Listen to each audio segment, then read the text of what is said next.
کہ آج بھی سسٹم ان کو سپورٹ کرتا ہے, مافیاز ان کو سپورٹ کرتے ہیں, عدالتیں ہوں یا عدالتوں سے باہر بیوروکریسی ہو, کہیں نہ کہیں ان کے چھوٹے چھوٹے پودے لگائے ہوئے ہیں جو اس وقت تناور درخت بن چکے ہیں اور جس کی چھاؤں میں بیٹھ کر یہ اپنی سیاست کر رہے ہیں. بالکل اسی طرح یہ کلوز جماعت ہے کاف لیگ, بہت کلوز ان کی ایفیلیشنز ہیں پاکستان کی اسٹیبلشمنٹ کے ساتھ, اور یہ بات متعدد بار ہم کہہ بھی چکے کہ جو اشارہ ملے گا پاکستان مسلم لیگ کاف کو وہی کرے گی. اور دوسری بات, اگر اشارے نہ بھی ملیں, چونکہ یہ اشارے ملنے کا موسم ابھی نہیں آئے گا, نومبر میں آئے گا کہ اس وقت کیا کرنا ہے, اور یہ میں آپ کو بہت ہی بلنٹ قسم کا اپنا تجزیہ آپ کے سامنے رکھ رہا ہوں, چونکہ ہم نے پاکستان کے سیاسی منظرنامے کے اوپر یہی کچھ ہوتے دیکھا کہ جب بھی ایکسٹینشن کے معاملات ہوں تو آپ کو نون لیگ بھی سیاست کرتی نظر آئے گی, سپورٹ ہوگی, کہیں گے ملک کے مفاد میں ہم نے سب کچھ کیا, بعد میں بے شک آپ مکر جائیں کہ سپورٹ نواز شریف نے نہیں تھی اور خواجہ آصف کو جو ہے منہ کی کھانی پڑے. لیکن ایکسٹینشن کا معاملہ بہت ہی مشکل معاملہ ہوگا,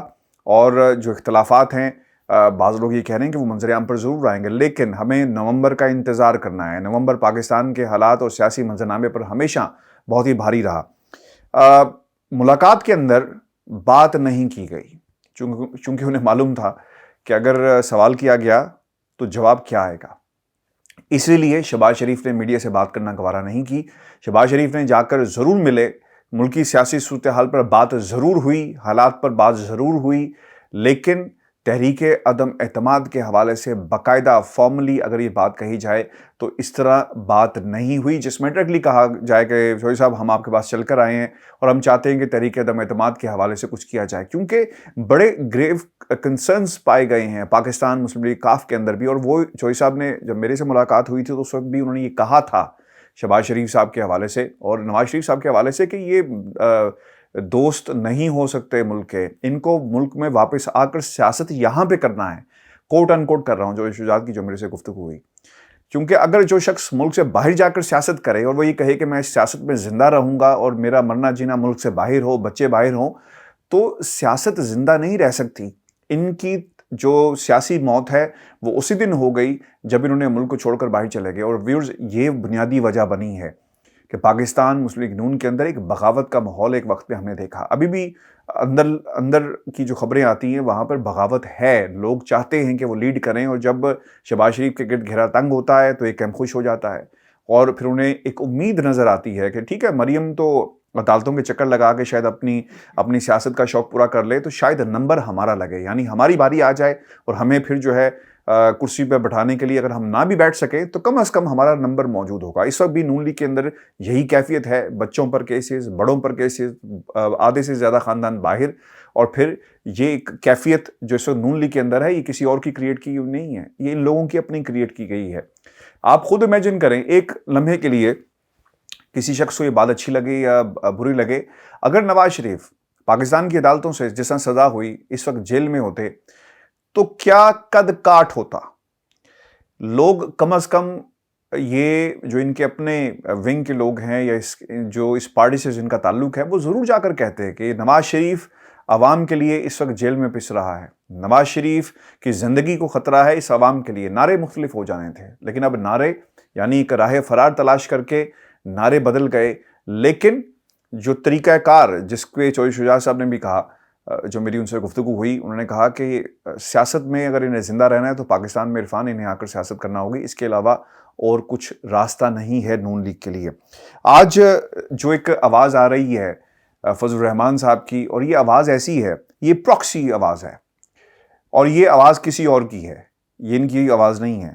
جو پراکسی جنگ لڑ رہے ہیں وہ کہتے ہیں کھیل ختم ہو چکا, عدم اعتماد پر ابتدائی رابطے کامیاب ہوئے, اور وہ یہ کہتے ہیں کہ اب انعامات تقسیم ہو رہے ہیں جبکہ عدم اعتماد پر ابتدائی رابطے کامیاب ہوئے, اور انتہا پسندی والی سوچ کو شکست ملنا چاہیے. توہین مذہب پر قانون ہاتھ میں لینے کی اجازت کسی کو نہیں, یہ ریاست کے اندر ریاست بننے والی بات ہے. آپ نے بھی تو ریاست کے اندر ایک سیاسی ریاست اپنی بنانے کی کوشش کی, بچوں کو لے کر چڑھائی کرتے ہیں اسلام آباد پر, تھوڑا سا آپ کو اپنی طرف بھی دھیان دینا ہوگا. پھر انہوں نے یہ بھی کہا کہ اب قوم پر رحم کریں, عدم اعتماد پر ابتدائی رابطے کامیاب ہوئے, عدم اعتماد کے بعد نئے وزیر اعظم کی جزیات طے کرنا ہے. ارے بھائی آپ تو پارلیمنٹ کے اندر موجود نہیں ہے, خدا را قوم سے سچ بولیں, آپ کس قسم کی سیاست کر رہے ہیں. اگر آپ پارلیمنٹ کے اندر موجود ہوتے تو شاید حالات ڈیفرنٹ ہوتے. کل ایک گیدرنگ کے اندر یہ بات ہو رہی تھی اور وہاں پہ کچھ لوگوں نے کہا کہ جناب دیکھیں سیاست کے اندر